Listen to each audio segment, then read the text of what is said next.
ಅಣ್ಣ ನಮಸ್ಕಾರ. ಕೂಡ್ಲಿಗೆ ಜಾಲ ಮರಿ ಮಾಲೀಕರನ್ನ ಮಾತಾಡೋದು. ಗ್ರೂಪ್ನಾಗ ಇರ್ತಕ್ಕಂತ ಎಲ್ಲಾ ಟಗರು ಮಾಲೀಕರಿಗೂ, ಟಗರು ಪ್ರೇಮಿಗಳಿಗೂ ಹಾಗೂ ಟಗರು ಅಭಿಮಾನಿಗಳಿಗೂ ನಮಸ್ಕಾರ ಅಣ್ಣ. ಅಣ್ಣ ನಿನ್ನೆ ಏನ್ ಕೊಣ್ಣೂರ್ ಕಣ ಜಾಲ ಫಸ್ಟ್ ಆಗಿತ್ತಲ್ಲ, ಎಲ್ಲಾ ಅಭಿಮಾನಿಗಳು ಪ್ರೇಮಿಗಳು ಮನೆ ಹತ್ರ ಬಂದಿದ್ರಂತಣ್ಣ. ನಾವು ಸುಸ್ತಾಗಿ ಬಂದು ಅಂಗಡಿ ಮಾಡ್ಕೊಂಡು ಮಲ್ಕೊಂಡಿದ್ದಣ. ಅಣ್ಣ ಮರಿನೂ ಸುಸ್ತಾಗಿತ್ತು, ಹಂಗಾಗಿ ಮನ್ಯಾಗ ಯಾರಿಗೂ ತೋರ್ಸಿಲ್ಲಣ್ಣ. ದಯಮಾಡಿ ಯಾರು ಬೇಜಾರಾಗಕ್ ಹೋಗ್ಬೇಡ್ರಿ, ತೋರ್ಸಿಲ್ಲ ಅಂತ ಹೇಳಿ. ನಿಮ್ಮ ಈ ಪ್ರೀತಿ ಅಭಿಮಾನಕ್ಕೆ ನಾನು ಚಿರಋಣಿ ಆಗಿರ್ತೀನಣ್ಣ. ಮಂಗಳವಾರ ದಿನ ಅಭಿಮಾನಿಗಳ ಅಪೇಕ್ಷೆ ಮೇರೆಗೆ ಡಿಜಿ ಮಾಡ್ಬೇಕಂತೇಳಿ ಅನ್ಕೊಂಡಿದೀವಣ್ಣ. ಯಾರು ಏನು ತಪ್ಪು ತಿಳ್ಕೊಳಕ್ ಹೋಗ್ಬಿಡ್ರಿ. ಅವತ್ ನಿಮ್ಮ ಅಭಿಮಾನ ಪ್ರೀತಿ ಎಷ್ಟೇ ಇದೆ ಅಂತೇಳಿ ನನಗೆ ಗೊತ್ತಣ್ಣ. ಅವತ್ತಿನ ದಿನ ಬರೋಣ, ಫೋಟೋ ತೆಗ್ಸ್ಕೊಂಡು ಹೋಗಿರಂತೆ.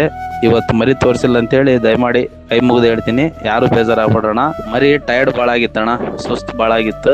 ಅದಕ್ಕೋಸ್ಕರಾಗಿ ಸ್ವಲ್ಪ ಅಲೋ ಮಾಡಿದ್ದು ಅನ್ನೋ ಉದ್ದೇಶ ಬಿಟ್ರೆ ಬೇರೆ ಉದ್ದೇಶ ಏನಿಲ್ಲಣ್ಣ. ನಿಮ್ ನೋವೇನಂತ ಗೊತ್ತಾಗುತ್ತೆ. ಅಭಿಮಾನಕ್ಕೋಸ್ಕರ ಮನೆ ಹತ್ರ ಬಂದು ವಾಪಸ್ ಹೋಗಿದ್ರಂತೆ ನಮ್ಮ ಮನ್ಯಾಗ ಹೇಳಿದ್ರು. ದಯಮಾಡಿ ಯಾರು ಬೇಜಾರು ಹಾಕೋಬಿಡೋಣ, ಕ್ಷಮೆ ಇರ್ಲಣ್ಣ.